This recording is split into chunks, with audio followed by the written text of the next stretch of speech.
Princess Lady Diana, the woman the world can never forget. Before you scroll, stop for a moment. Imagine a princess who captured more hearts than any fairy tale ever written. A woman born not into power, but into compassion, who walked through royal palaces yet felt the cold walls of loneliness. This is not just a story of crowns and castles. This is the story of a young girl who became the most loved woman on earth and whose tragic end still echoes through generations. Stay with us till the very end of this video because once you hear her story, you'll never forget her. You're watching Princess Lady Diana forever. And if you love the Princess of Hearts, don't forget to subscribe and turn on the bell icon. Now, let's begin. A child born to change the world. It was a quiet summer morning, July 1st, 1961, when a baby girl was born at Park House, near the royal estate of Sandringham, England. No one could have imagined that this baby, named Diana Frances Spencer, would one day make the whole world cry. Diana was the fourth child of John Spencer, the eighth Earl Spencer, and Frances Roche. Her family already had deep ties with the British royal family. Her grandmothers had served as ladies-in-waiting to the Queen Mother. Yet, despite the noble background, Diana's childhood wasn't filled with fairy tale happiness. When she was just 6 years old, her parents' marriage began to collapse. Arguments, silence, and tears filled the Spencer home. Finally, her mother left, and Diana and her siblings were left under their father's custody. Those early scars of broken family love would shape the kind of woman she'd later become. One who understood pain deeply and never wanted anyone else to feel unloved. A dreamer with a gentle heart. Growing up, Diana was known not for her grades, but for her kindness. She loved children, animals, and helping others. At Riddlesworth Hall and later at West Heath School, she was quiet, shy, and often insecure. Yet everyone noticed her gentle nature. She loved ballet and dreamed of becoming a professional dancer. Teachers remembered her as a girl who always offered comfort to those crying in corners or struggling with studies. Little did they know, the same girl would one day comfort entire nations. When Diana was a teenager, her father inherited the title of Earl Spencer, and the family moved to the Grand Althorp estate. But Diana remained simple and down to earth. She worked as a nanny, dance instructor, and kindergarten assistant, living a modest life in London with her roommates. She wasn't chasing fame or fortune. Her only dream was to live a meaningful life, a wish that destiny was about to grant, but not in the way she imagined. The fateful meeting. It was during this time that she occasionally met Prince Charles, the heir to the British throne. At first, she was just a sweet, shy teenager, the younger sister of Sarah Spencer, who had briefly dated Charles. But destiny had its own script.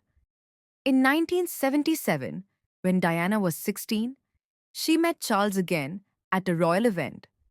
She later described it as a simple, almost ordinary moment, yet it would change her life forever. Charles found her innocence and kindness refreshing, far different from the world of formality he was used to. Soon, the media began to whisper, "Who is this shy young woman who has captured the prince's attention?" Diana's world was about to transform, from a quiet life in a London flat to the global spotlight of royal destiny. If you're enjoying this story so far, make sure to hit the like button and subscribe to Princess Lady Diana Forever, where we bring you the real stories behind the world's most beloved princess.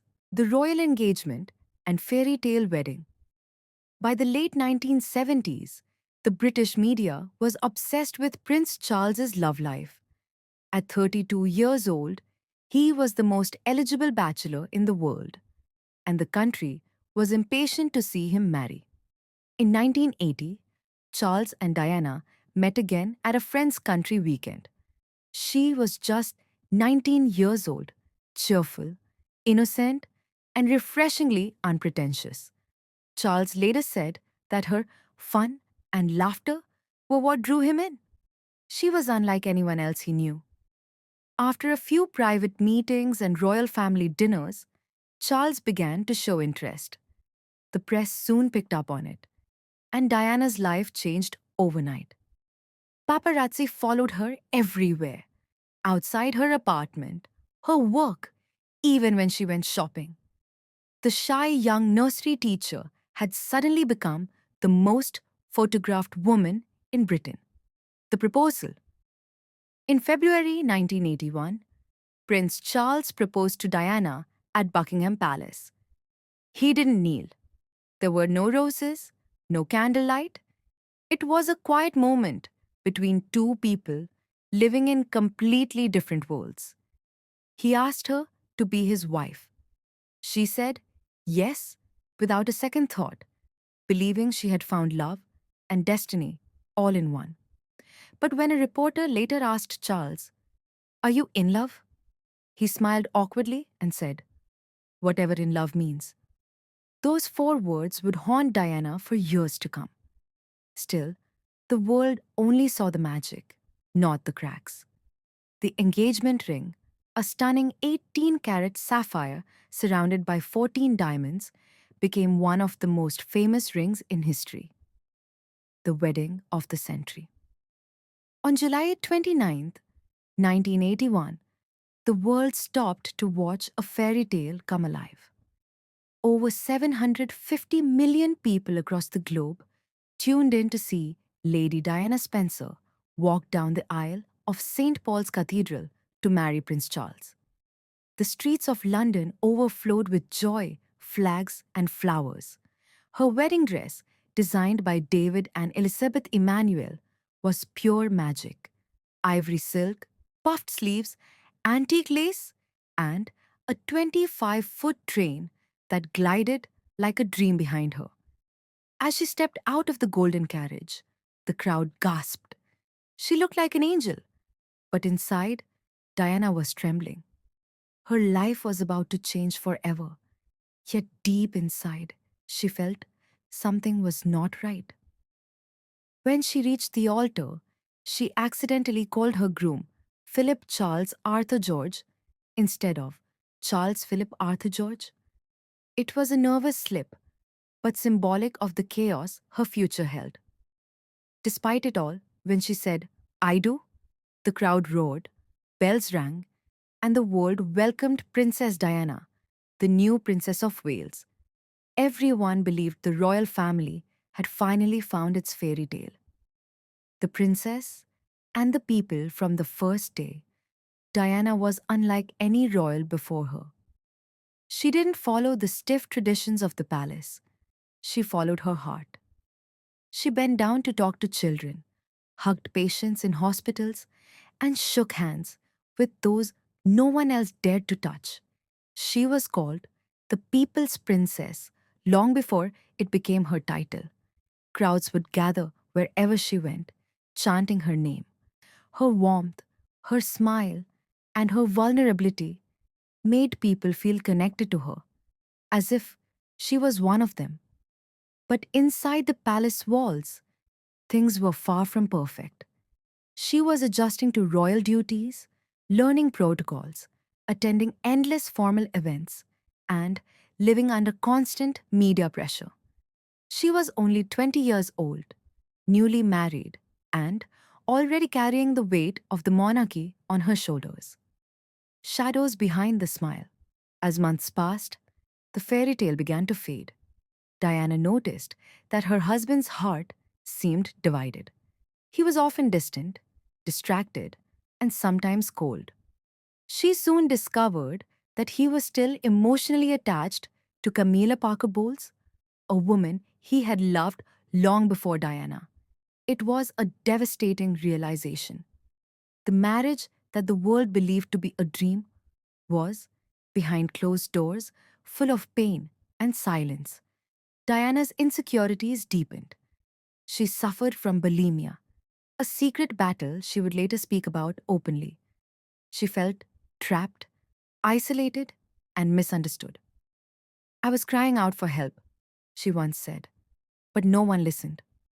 Still, she continued to play her royal role with grace.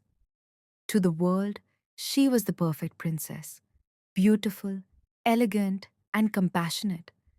But behind that dazzling smile was a woman breaking silently. A mother's love. When Diana gave birth to Prince William in 1982, she found new purpose. Becoming a mother brought her joy like nothing else ever had. She poured all her love into her sons, William and later Prince Harry, born in 1984. She wanted them to grow up as normal children, not as distant royals. She took them to theme parks, McDonald's, and even school drop offs, things no royal mother had ever done before. She once said, I want them to understand people's emotions, their insecurities, people's distress, and their hopes and dreams. Her sons became her world and her strongest reason to keep going. As the 1980s progressed, the royal marriage that had begun as a dream was now clearly falling apart. The tabloids, once obsessed with Diana's beauty, had begun to feed on her pain. Every expression, every tear, every silence became headlines. Behind the royal walls, Diana and Charles lived separate emotional lives. They appeared together for public duties, smiling for cameras, but those smiles were carefully rehearsed. Diana's diary entries and later interviews revealed how lonely she felt. There were three of us in this marriage, so it was a bit crowded, she famously said, a quiet storm in a single sentence. Her words shook the monarchy. For centuries, the royal family had lived behind a veil of silence. But Diana had broken that code by speaking her truth, even if it made the palace uncomfortable. By the early 1990s, Diana was no longer the shy girl who entered the palace. She had transformed into a confident, independent woman, elegant, emotional, and deeply human. She began attending events on her own, making her own speeches, and focusing on causes close to her heart. Her compassion reached those society had forgotten: the sick, the poor, and the outcast. In 1987, she did something no royal had ever done. She shook hands with an AIDS patient without gloves during a time when people feared the disease as a curse. That one gesture changed global perception. It told the world that kindness was stronger than fear.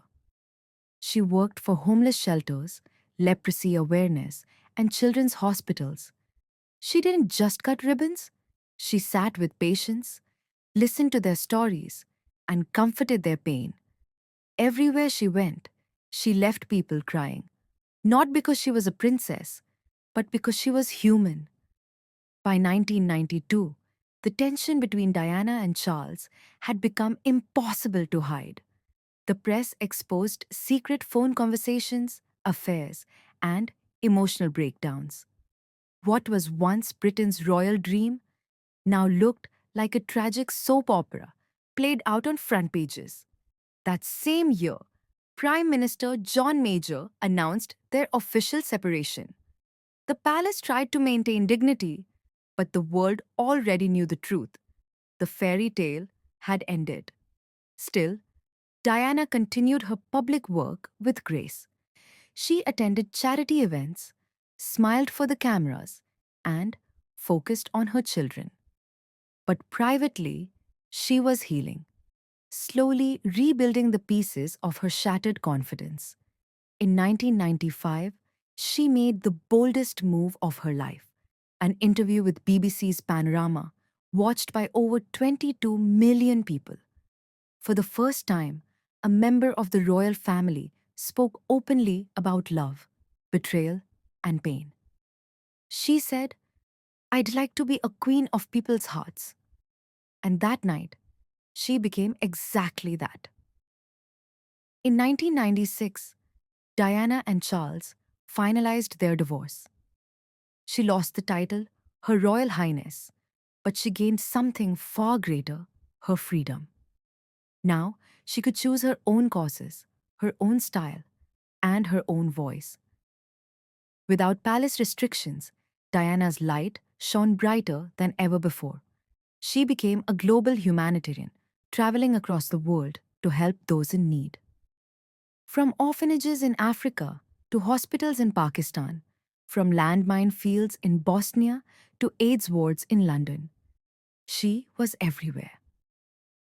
One of her most iconic moments came in 1997 when she walked through a minefield in Angola, wearing a protective vest and helmet.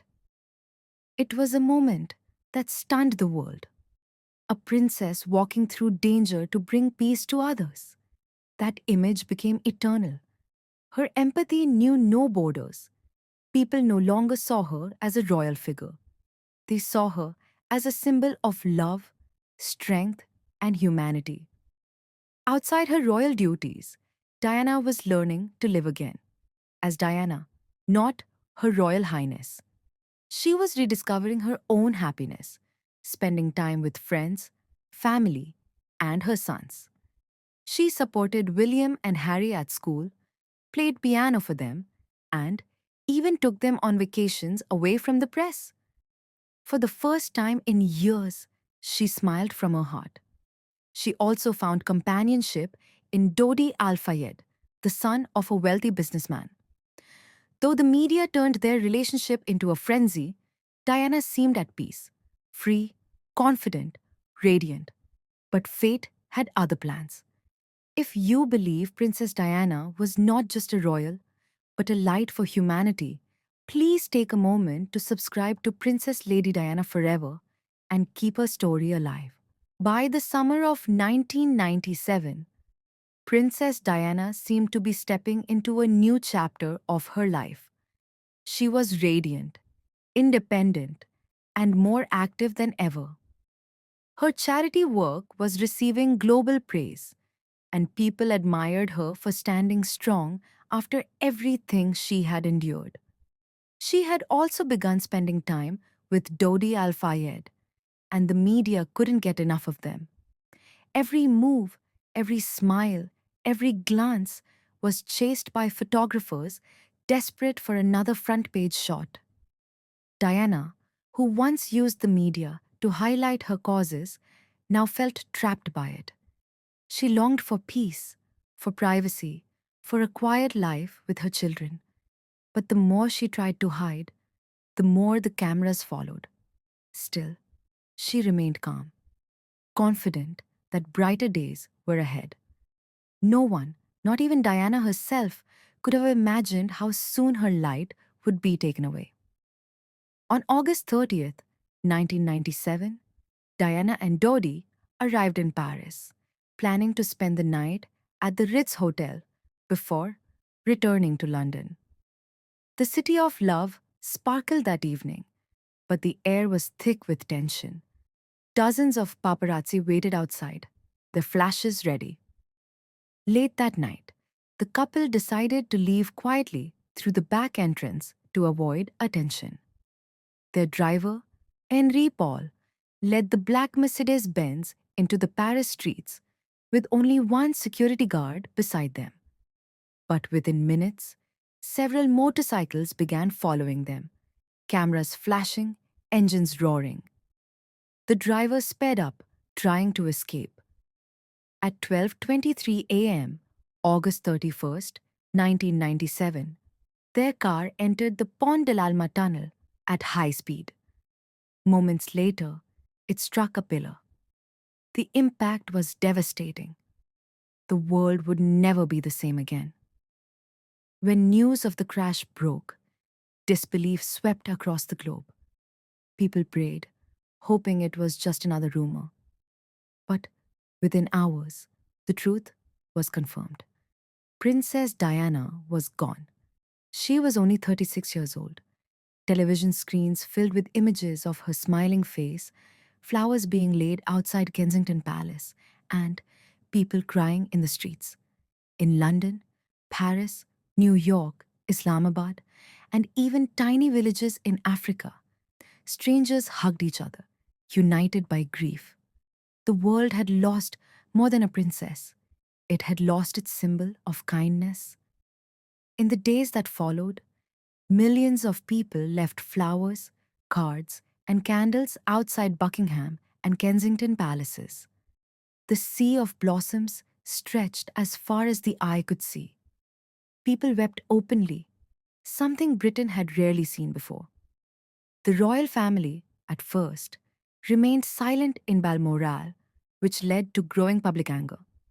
People wanted the Queen to speak. They wanted her to acknowledge. Even after her passing, Princess Diana's influence continued to shape the world. The causes she once stood for, kindness, equality, empathy, became movements that never stopped growing. Her groundbreaking work with AIDS patients, landmine victims, and the homeless inspired charities to expand across continents.